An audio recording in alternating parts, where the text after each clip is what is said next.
Okay, well, let me call this Thursday, April 1st, 2021 meeting of the Springfield Historic Commission to order. Commissioners Walsh, McFarland, Finn, and Kroll are present. And I don't see any others at this time. We'll be waiting for one or two more. But in order to enable municipal government to continue to support work during the COVID-19 pandemic, while assuring both city, put my paper in front of my camera. Ensuring both city employees and citizens can satisfy CDC social distancing guidelines, the City of Springfield is providing public notice that it will conduct a public hearing utilizing remote technology. Copies of said petitions, text, and maps may be requested by email or phone. Email should be directed to the Office of Planning and Economic Development at Allen, AALLEN at springfieldcityhall.com. or by calling 413-787-6020 to view the public hearing. It is on Focus Springfield Community TV website at focusspringfield.com. Public comment will also be taken in two segments. The first comment period take place prior to the meeting discussion. The second public comment period will take place after the meeting, will remain open for 24 hours after the meeting. Provide for public comment in writing. Mail Springfield Historic Commission, 70 Tapley Street, Springfield, Mass. 01104, or email allen@springfieldcityhall.com. And to provide for public comment by voicemail, the number is 413-750-3223. Messages received will be played at the Historic Commission hearing or at the continued hearing date. All commenters should state their name, address, and company or organization affiliation in addition to the items their comments pertain to. Voice messages received 24 hours before the hearing will be put into the record during the public hearing, and comments after the meeting will be entered at the continued date for the hearing. Voice messages are limited to 2 minutes. To request a reasonable accommodation and or language service, please call 413-787-6020.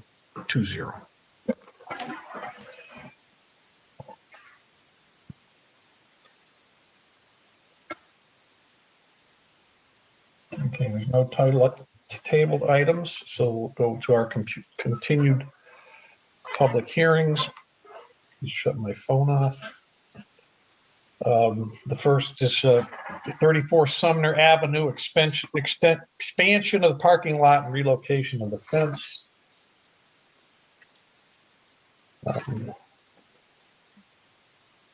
I probably should enter, I had asked for an opinion from the law department. I should enter that into the record, I would think. So let me do that right now. It's from Robert P. Chuchuk, the Associate Solicitor, Springfield, City of Springfield Law Department, dated March 25th, 2021. To Vincent Walsh, Chair, Springfield Historic Commission, Office of Planning and Economic Development, 70 Tapley Street, Springfield, Mass. 01104, regarding 34 Sumner Avenue. On or about March 18th, 2021, requested an opinion of whether the expansion of the parking lot and relocation of a fence at 34 Sumner Avenue, Springfield, Mass. was under the purview of the Historic Commission. In short, yes, the Historic Commission, because 34 Sumner Avenue is a commercial building, should be reviewed by the Historic Commission on a case-by-case basis, paying particular attention to the building scale, setback, parking, fencing, and signs. 34 Sumner Avenue is located in the Forest Park Heights Historic District. It is a turn-of-the-century neighborhood composed of architecturally fine houses. Although individual structures may not be significant, the relationship between the various buildings creates a whole which is greater than the sum of its parts. To aid in the preservation of this architecturally delightful area, the Historic Commission, City Council, and the Mayor declared it a historic district. The Springfield Historic Commission must approve any exterior work prior to beginning any work. This review mechanism attempts to ensure that changes are compatible with the character of the district.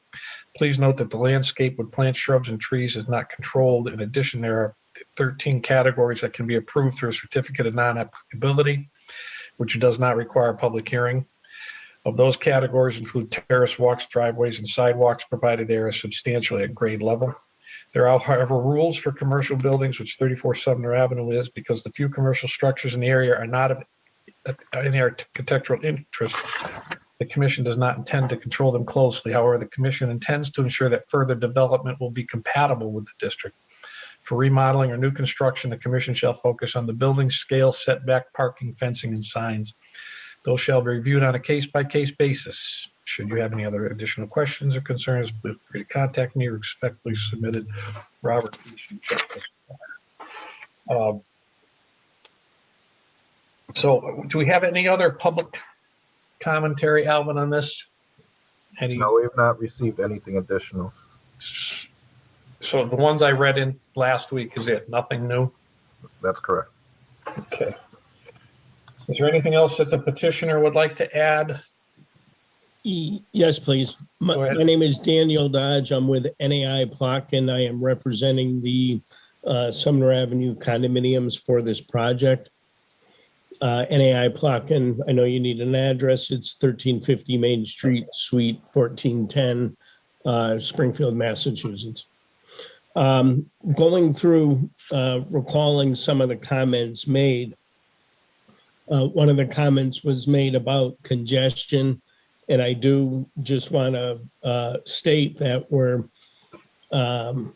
adding 4 spaces. So again, I'm just trying to qualify. I think by having the addition of 4 spaces, we're not adding to any congestion. If there was any congestion, we would be helping to mitigate, so relieving the congestion.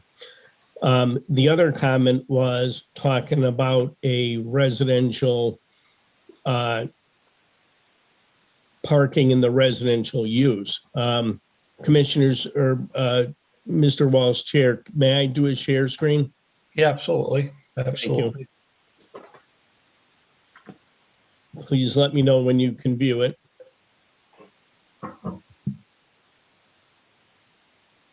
Okay, it looks like we're up. Terrific. Thank you. So first I wanted to show that we are in a business A zone. We're surrounded by business A. We have business resident C to the west of us. And we do have, I gotta minimize this. We do have residence B in the back as well. And then one of the comments was about parking in the front of a residential district. Well, right now, we do have parking already in the front, as you can see here. This is our westerly curb cut. And this measures 8 feet. The buffer is 8 feet right now. Across the street, you have Sumner Avenue School. They are also 8 feet at both curb cuts. And again, these are all non-residential because the statement was parking in the front of residential. That statement was absolutely correct. However, if you find a non-residential use, there's parking right up front. You have the Friendly's parking lot, 8 feet. Our direct neighbor, Acre Zimmerman, no green space, and they do park vehicles here. Just east of us, just east of the light by 2 houses, you have the former Kadima, which is now a church as well. As you can see, this is only 2 feet. They're parked right up to the sidewalk. Going further east, this is right outside the main entrance into Forest Park. You can see they park right up to the sidewalk. And then I'm just going further east, Taco Bell, 4'8", Cumberland Farm, 0 buffer, Santander Bank, 0 buffer. They're out of the Forest Park Historic District, though. Okay. So I just wanted to I appreciate that presentation. Yeah. Yeah, I just wanted to show that, the statement is correct. Whenever you have a residential use, there is no parking out front. However, if it's a mixed use or anything residential, there's parking right up to the front.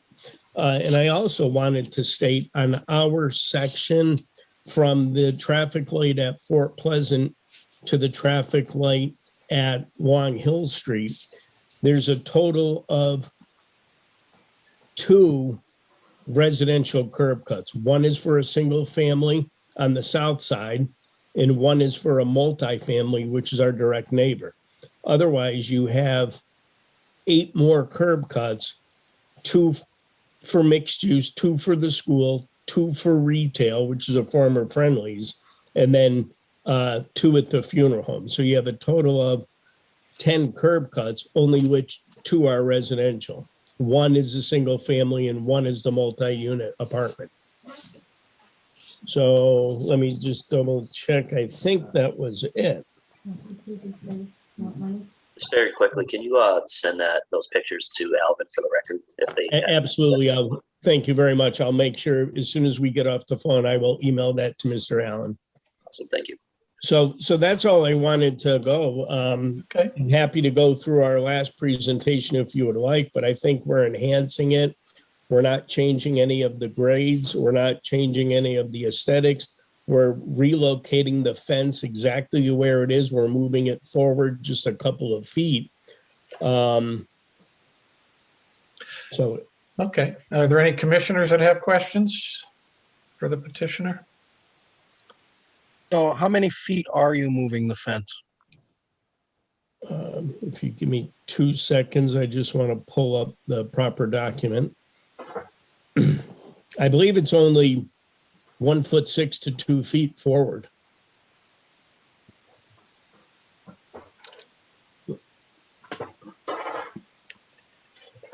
I'm just opening up the document so I can look, and I would like to do a quick share screen. Yeah, please. Just to show you. Yeah, pop it right up there for us. Thank you.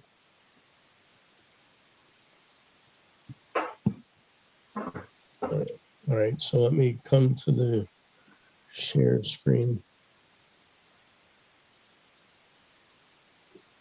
So right now, the fence you can see is essentially right here. And we're moving it from its existing location from here to here. So it's literally 2 feet. Okay. I want to get to the plan. There you go. It's right here. Here's the edge of the sidewalk. We're moving it from here to here. So it's roughly 2 feet max.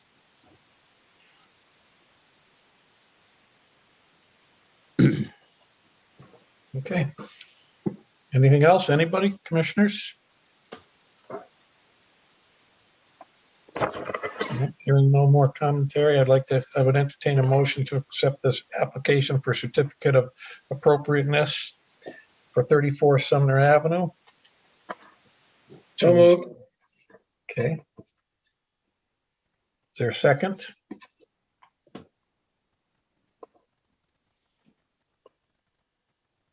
No second? Second, my apologies. Thank you. I was going to wonder. Is there any discussion on the motion?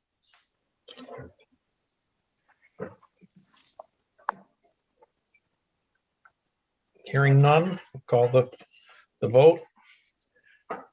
Commissioner Kroll, Yes. Commissioner Finn, Yes. Commissioner McFarland, No. Commissioner Walsh is yes.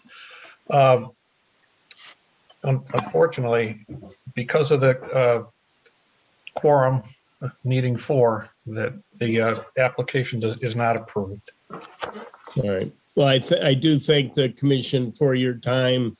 And we appreciate everything. We really do. We appreciate everything you do. Okay, thank you. Thank you. If you would entertain me for a moment and you're wondering why I said no, I would mention that under the district features section and fencing, and I'm reading verbatim, to protect the street vista, fencing between the public way and the foundation line is not allowed. Under circumstances on a case-by-case basis, the commission will permit fencing. Understanding that the fencing is pre-existing. My issue was with the moving of the fencing. You were moving it closer to the street. And that kind of was the main reason. No, understand. Again, I appreciate it. Thank you. Okay. Okay, let's move on to 270, 272 Bridge Street.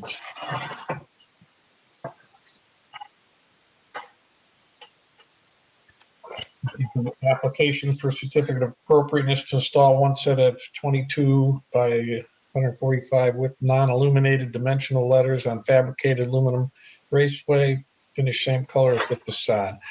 Would the petitioner like to add anything? No, I have nothing to add. If there's any clarification needed, just let me know. No. Commissioners, any questions for the petitioner? Hearing none, I'd entertain a motion to accept the application for certificate of appropriateness at 272 Bridge Street to install one set of 22 by 145 non-illuminated dimensional letters on fabricated aluminum raceway finish same color as the facade. So moved. Is there a second? A second. Okay, is there any discussion on the motion? And before I call for the vote, was there any public commentary, Alvin? There was not. It was not. Okay. I'll call the vote. For the vote, Commissioner Kroll, Yes.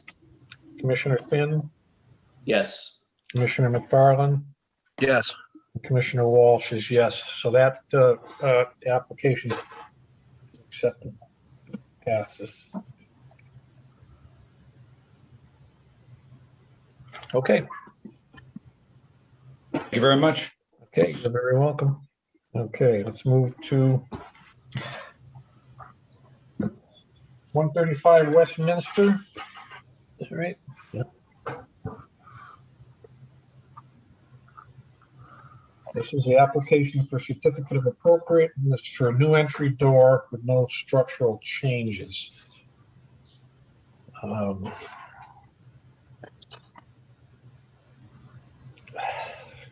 Okay. Is it the petitioner? Is someone here representing the petitioner or the petitioner here? I am Oh, Chris Chris. Finney with Okay. Lowe's Home Improvement, 1560 Boston Road, Springfield, Mass. Okay.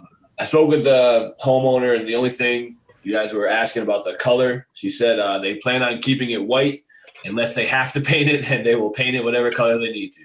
So, that's what she told me. Okay. Any commissioners have any questions or any comments? Okay, hearing none, I entertain a motion to accept the application for certificate of appropriateness of 135 Westminster, new entry door with no structural change. And So you're moved. gonna add that would be a white color.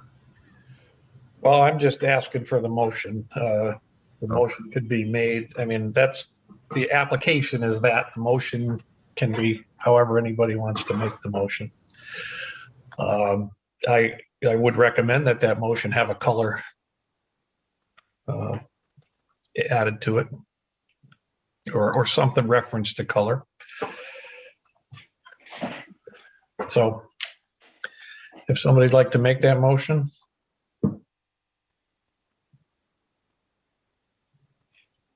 A lot of muted microphones there.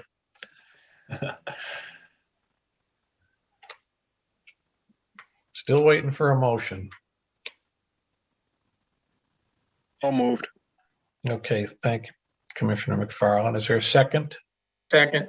Okay, there we go. Commissioner Kroll seconds it. Discussion on the motion? Yeah, I definitely on a historic home like that wouldn't want to see white. I would want to see a darker color window, certainly. Something for Okay, Commissioner Kroll, you were jumping in there, I think. Yeah, I think from the last meeting, that's kind of the discussion that had been brought forward in the hopes that the homeowner would embrace a color to match kind of what's in the neighborhood and what's been encouraged. So Okay. But in general, you're generally satisfied with the latest version of what the door will look like?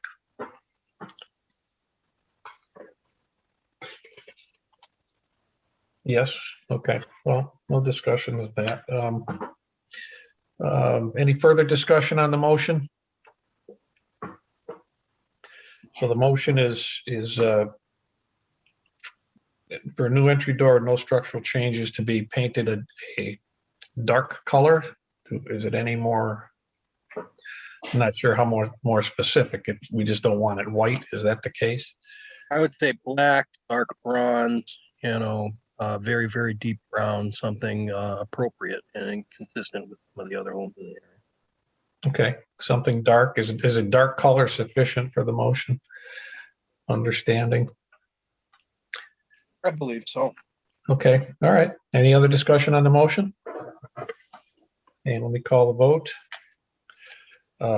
Commissioner Kroll, Yes. Commissioner Finn, Yes. Commissioner McFarland, Yes. Commissioner Walsh is yes. So that passes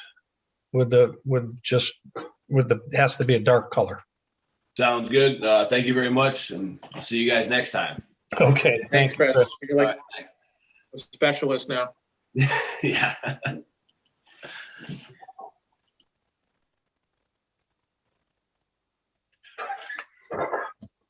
Okay, we're going to go into new public hearings now. And just for those of you unfamiliar with the meeting guidelines now, that there won't be any votes on these. These are to begin the public hearing, to allow for public commentary, and the votes will take place in the meeting on the 15th, I believe. That's correct. April 15th is the next available meeting. So the first here is 176 Florida Street. Is this a new application? That's correct. Okay. This is a application for certificate of appropriateness for a roof-mounted solar array of 29 panels at 4.65 kilowatts.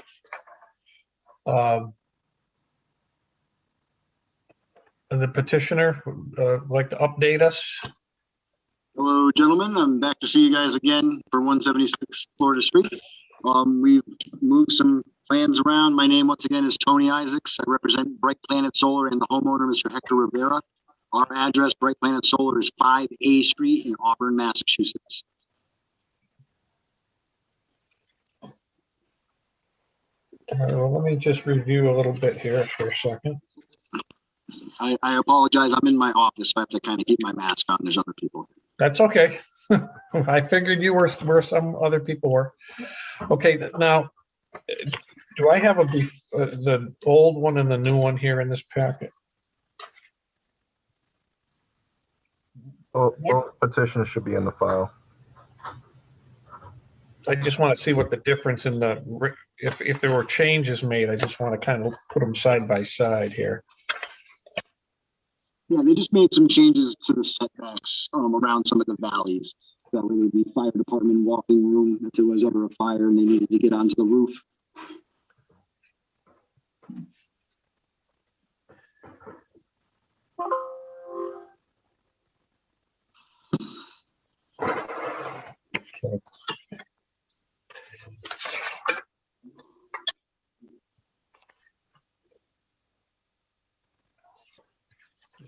Bear with me while I still can't find the other one. Looking here. It's got to be right here. There's a lot of paper in this file.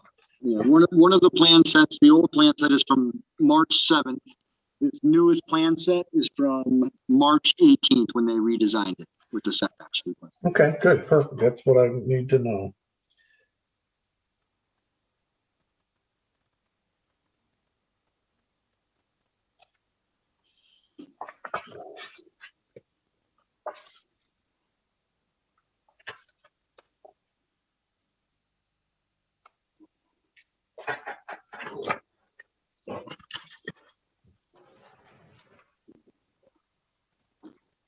While I'm fiddling through paperwork here, if any other commissioners have any questions, jump in there. Commissioner Walsh or Alvin, I'm looking at a file, date received 3/9/2021, date notice posted 3/18/2021. Is that the most recent? Give me just a moment. I believe it is. I just want to make sure. I believe it is as well. Yes. Yeah, so they received 3/9, and then it was posted, the notice was posted 3/18 for Okay. the April 1st meeting. And the plan dates you said were 3/7, and what was the other one? And 3/18, sir. Literally, as soon as they forwarded them to us, I sent them straight over to Mr. Allen. Okay, because I just have the 3/7 one in front of me, and I can't. I mean, nope. Is this one going to be a 3/18? Nope.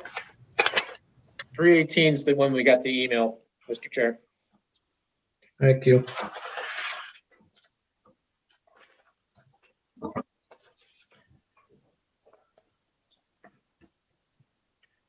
So I would suspect, Alvin, that I don't have a hard copy of that here. Tony, Is there any? did the array change? Did the number of panels change versus the old one? I know the setback on the outside was one of the objections. Mm-hmm. Well, No, sir, the panel count did not change. There was not much change to the array itself. 2 panels were shifted a little bit. Yeah, 2 panels were shifted a little bit, it looks like, and they added some additional setbacks and took them away from other areas. Okay. I just wanted to see the 2 side by side, but we certainly have time to see that before the next meeting. If we can't get it, put them on the screen tonight. Okay. Then if there's nothing anybody else has to add, I would entertain a motion to continue the application for certificate of appropriateness in 176 Florida Street to the meeting on the 15th. So moved. Second? I'll second that. Okay, thank you. All right, any discussion on the motion? Hearing none, I'll call the vote. Commissioner Kroll, Yes? Commissioner Finn, Yes. Commissioner McFarland, Yes. and Commissioner Walsh is yes to continue. And then if there's any commentary, we'll enter it into the record at the next meeting. And we'll see you then. All right, thank you, gentlemen. You guys have a great night. Yep, you too. Thank you. Where did my marker go? All right, I'm losing markers here. All right, next is 393 Maple Street. The application for certificate of appropriateness, 393 Maple Street, the Gospel Power Church Incorporated, to add an ADA compliant ramp to the right side of the building. Who's here to represent 393 Maple?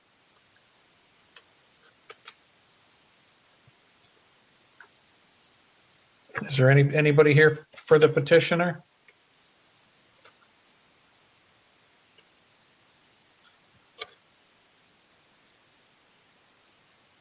We should have Mr.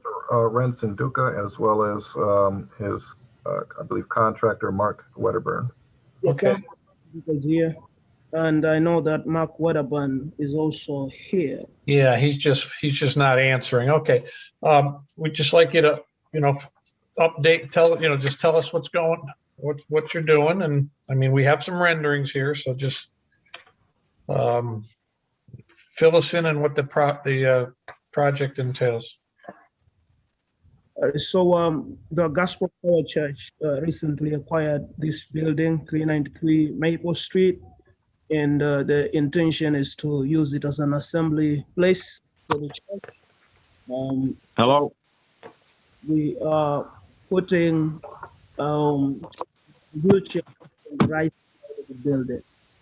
Our request is to have the looked at. That Mark Wedderburn had some drawings that he had come up with that could be presented maybe for the commission to take a look at.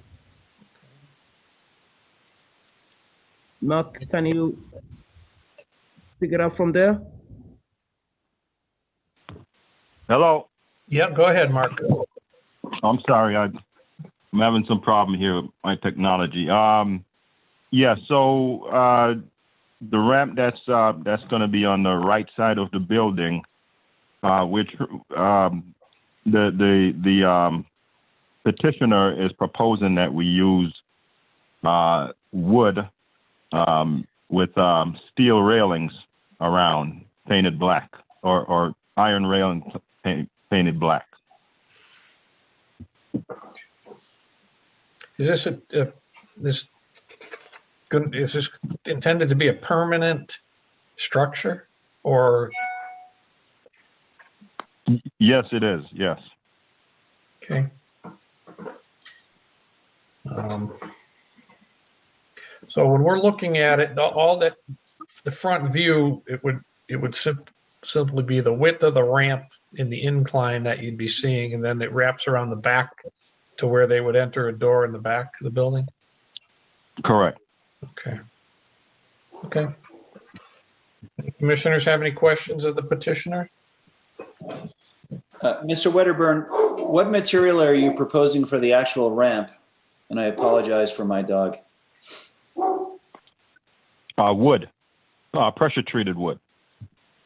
And you mentioned the rail was going to be painted steel. How do you plan on incorporating that into the ramp itself? We could overlap the rail on the side and bolt the rails onto the side of the ramp as we go up. Okay.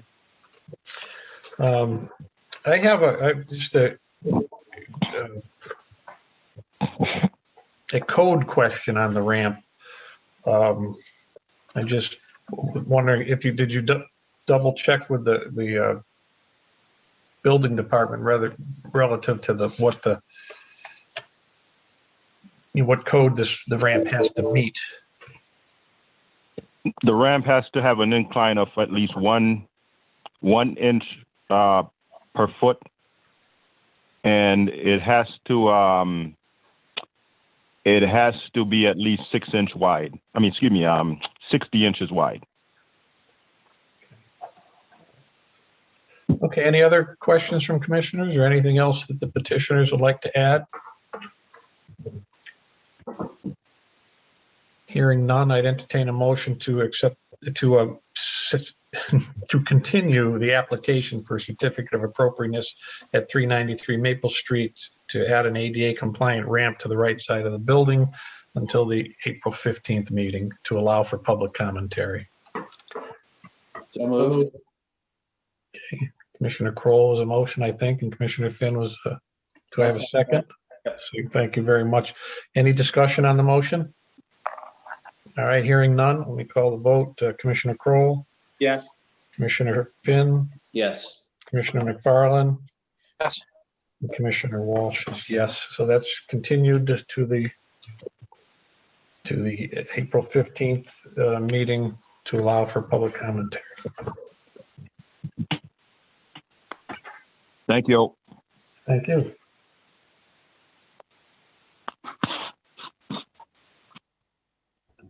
Thank you, gentlemen.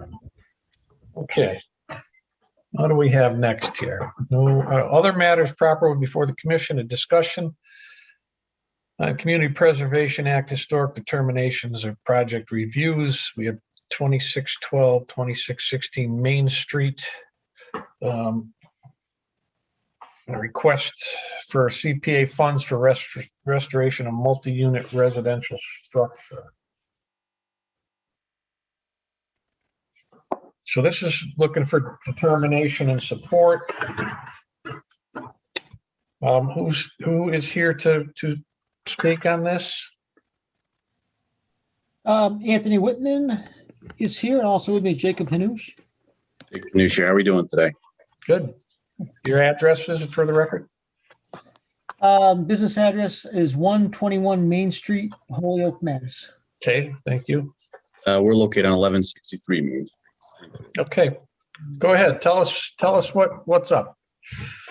So 2612, 2616 Main Street is a 12-unit historic building. Many of you are probably familiar with it. There's a picture of it in the virtual background here. It's been abandoned for probably close to a decade now. It's owned by the city of Springfield. It's in pretty bad shape. It's had a fire, so one of the stacks of units is pretty heavily fire damaged. There's a pretty bad ongoing roof leak that's created a lot of structural damage in one of the other stacks of units. There's some other challenges to redevelopment, like an underground oil tank and some hazardous materials. So because of all those things, the redevelopment of this property has been almost impossible for folks to do just with private equity.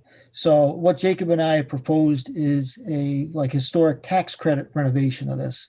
So be utilizing some different subsidies, including state and historic tax credits, HDIP, which is the Housing Development Incentive Program tax credits, and then also some CPA money to close the funding gap. So we think that with the combination of all these tax credits, we can make this economically viable.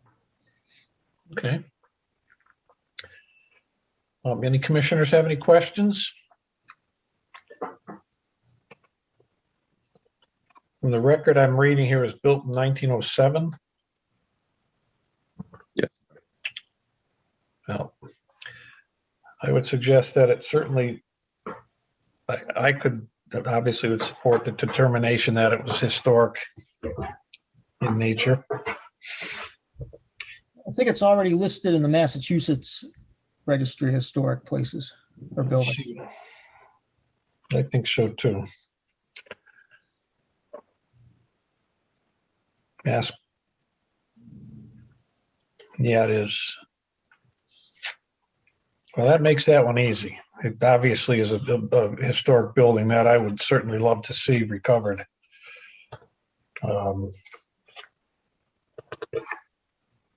I would agree. It could be a beautiful property. So I would entertain a motion to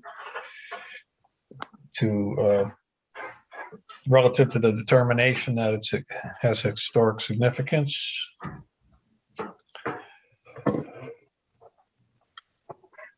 So moved.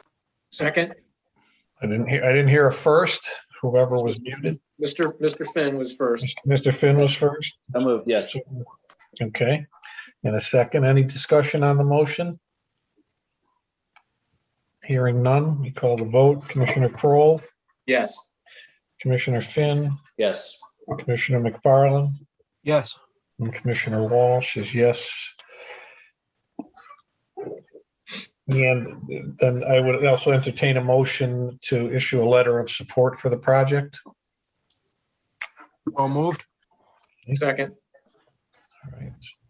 So that's been seconded. Any discussion on the motion? Hearing none, call the vote. Commissioner Crowe, Yes. Commissioner Finn, Yes. Commissioner McFarland, Yes. and Commissioner Walsh is yes. Okay, so that's what we can do for you tonight. Thank you very much, commissioners. No, thank you. I'd love to see that building come back. We look forward to delivering a nice, beautiful property. Oh, and we look forward to seeing it. Glad to hear. Thank you. Okay. All right, what's next? 1 Federal Street, Section 106 review.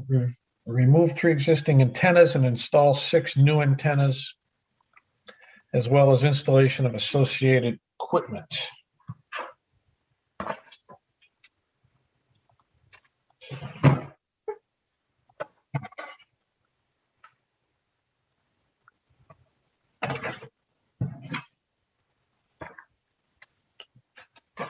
Is someone here for that, or is there? I'm not.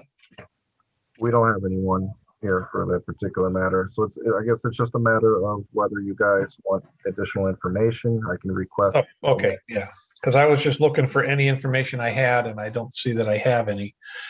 So I would like to reach out and get any further information, as opposed to just saying, yeah, okay, change the antennas without us knowing kind of what's going on, relative to the current visibility and the future visibility.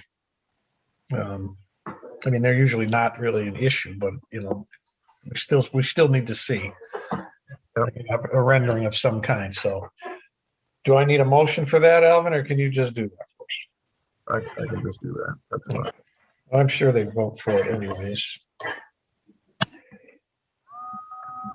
Okay, and the last thing on here that I see, and it's got to be here, is the municipal auction in June. You should have the sheet in the date file. In which file? The date file. It's in the back of this thing, I believe. There it is. Okay. Is this, I mean, I know this is just kind of informational purposes, but what is it that we're trying to watch out for here? What's the...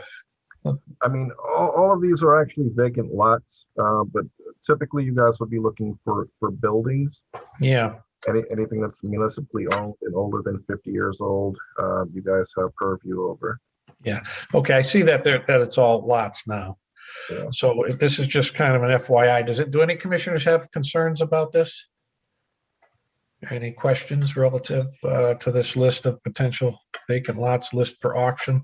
Just to confirm, Alvin, I know that the city now makes sure that anybody that bids is aware that they're bidding on a property that's in a historic district and it does have strings attached and approvals that are needed. That's still in print with anything, is that correct?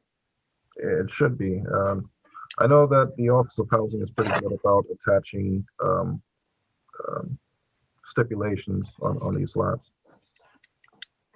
And that I guess would be my only question, is just to confirm that the city continues to do that at auctions, both as the auctioneer does it and that it's in print with whatever the city supplies for documentation. Yes.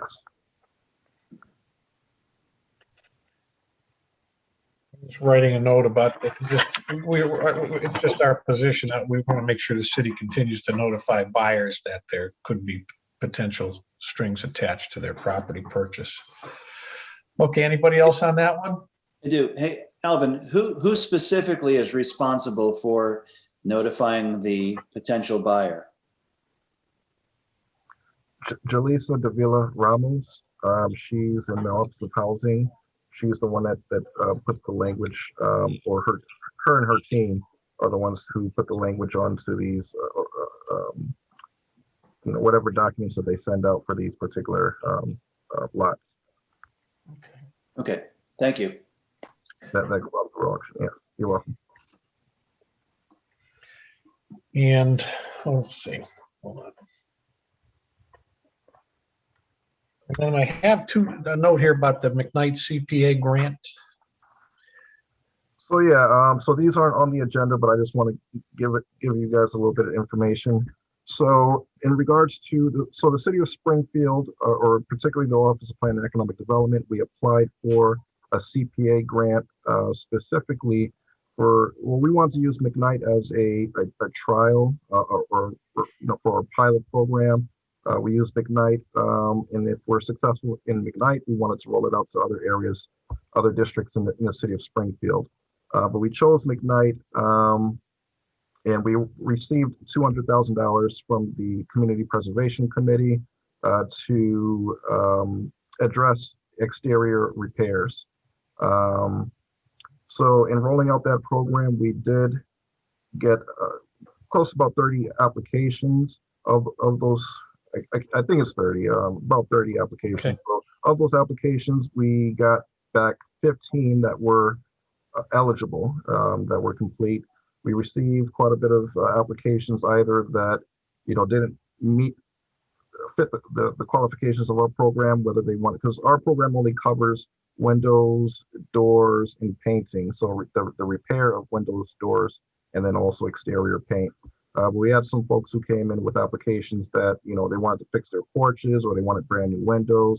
So obviously those were disqualified. We also had a couple applications that came in of folks who did not live in Springfield, so they were also disqualified. But again, we had 15 that qualified, and of the 15, we did a lottery this morning, and we chose 9. So we have 9 that were approved, will be approved for our program, and we'll send them out letters tomorrow. We'll also give phone calls just to let them know that, you know, we will be looking to have a contract with them to dole out these funds. And I think the funds came up to about 188,000 of the 200,000 that we were granted. So again, I just want to. You're doing about $20,000 per applicant.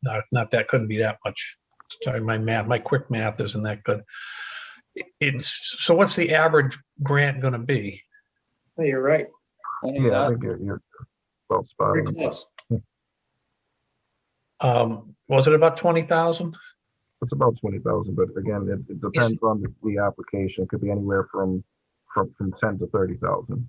Okay, what other criteria other than they needed to repair windows and doors? Income.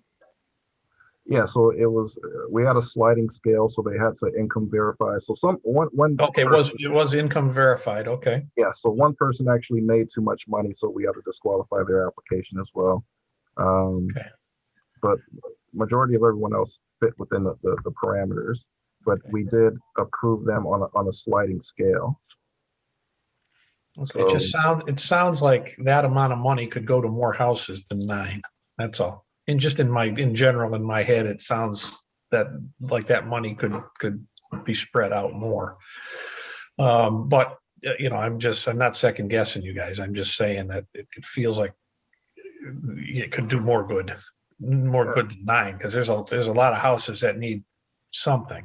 So Alvin, if I remember correctly, the way they structured the criteria, it was by lottery. Yeah. So they weren't going to pick and choose who got what part of their application. It was whoever met the guidelines, then you guys picked picked by lottery who was awarded something. Is that correct? And then it was income related as well, which is, I think, a reason. That was to be eligible, to even be eligible to be income eligible. Right. Yeah, that's correct. That's correct. Okay. All right. And so again, hopefully, if we're successful, we can roll this out in future years where more people can apply. Okay. So Alvin, I have to believe that if the average award was between $10,000 and $30,000, that the majority of the applicants that were awarded were on the lower side of the sliding scale in terms of income. Is that correct? I don't have the figures right here in front of me, but I think majority of the folks met the lower end of the sliding scale. Yes. Right. Yeah. From the only concern is that the people who are getting the money truly are in need. Right. Yes. Well, okay. So what's the goal tonight? I might ask you that way. I'm just giving you guys that information, just informationally. So in the future, we have asked that those folks come in. Whatever work that they're looking to do, all the work should fall under non-applicability. Again, if they're just repairing their doors, repairing their windows, or just painting, all that falls under non-applicability. So they'll put it in an application. We just want it to be transparent. So all of those, typically non-applicability applications wouldn't come before you guys unless it was something that we felt maybe towing the line, and we didn't feel comfortable signing off. So I'll send it to you guys. But all of these, because they're coming through the program, we just want to make sure that there were public eyes on it. Okay, no, sounds good to me. It's a program we certainly need. I mean, and I'm not, like I said, I'm not second guessing. It just seems like that amount of money could go a little bit farther, but I understand some of these costs can really run up. So I think the commissioners should know that the money that was awarded represents roughly 10% of the total CPA funds. Oh. Okay. That's good. I think it's a good start anyways.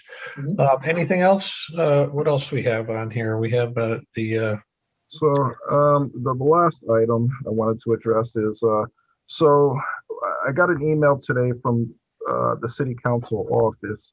They're looking for, someone from the commission, maybe one or two of you, to come, and so they're having a subcommittee meeting for their economic development division. And they, I guess, this matter must have come before them, but it's the Mcknight CDC, which is, I believe, I've spoken with David Gaby in regards to the, on behalf of their group. I'm not sure who all is in the group, but I've definitely spoken with David Gaby. He did come before you guys last summer with a, request for a letter of support for,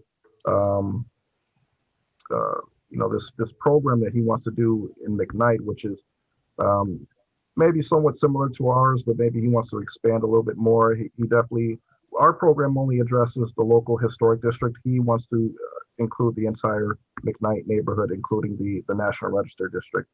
I'm not sure exactly where he's gearing the funds towards in regards to rehabilitation, but he's looking for a revolving fund to be funded through by CPA.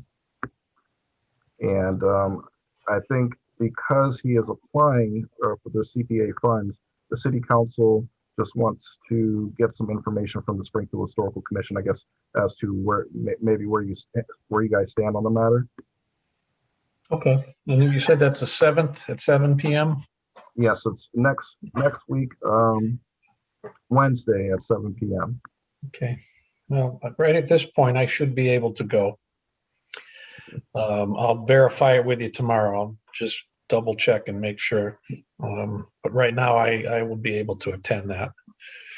And Commissioner Crow, I know that you're a Mcknight resident and also you sit on the neighborhood council. Did you have any particular comments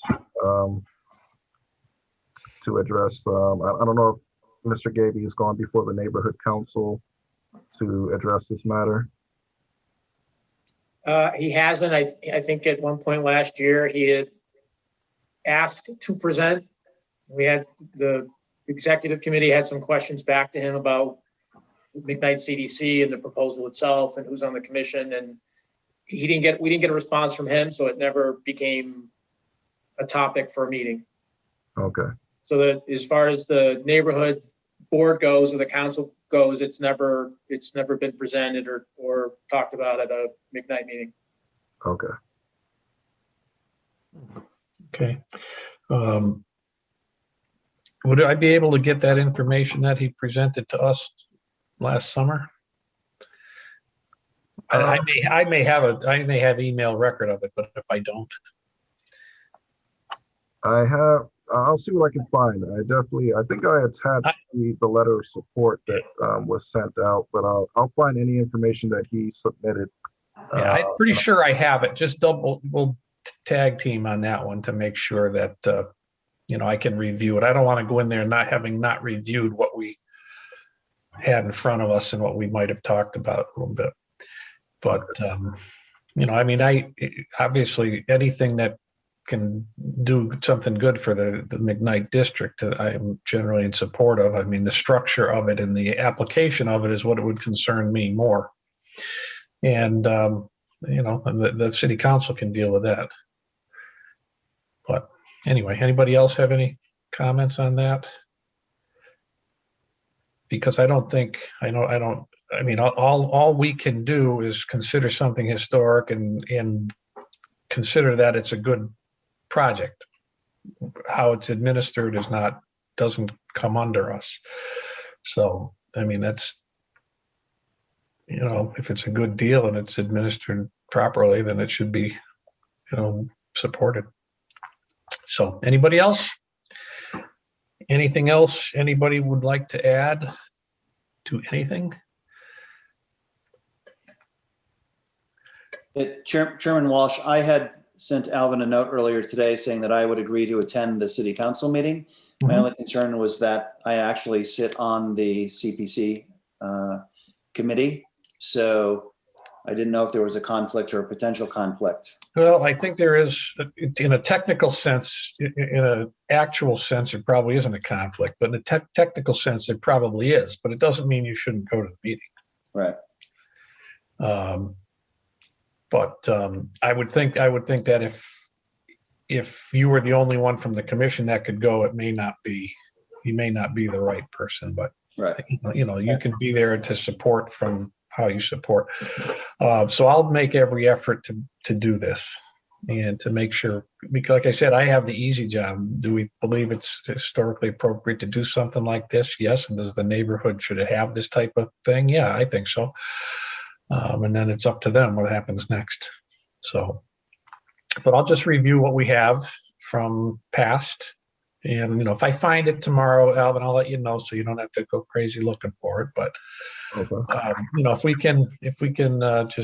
if I can have that information, sometime tomorrow we'll talk. And then